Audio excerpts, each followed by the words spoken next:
தமிழகத்தில் வரும் 8, 9 ஆகிய தேதிகளில் பல்வேறு மாவட்டங்களில் கனமழைக்கு வாய்ப்பு இருப்பதாக வானிலை ஆய்வு மையம் தகவல் வெளியிட்டிருக்கிறது.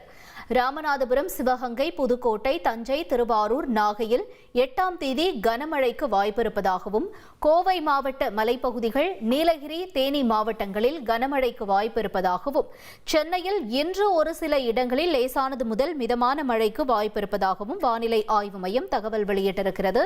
அண்மை செய்தியாக பார்த்தோம்.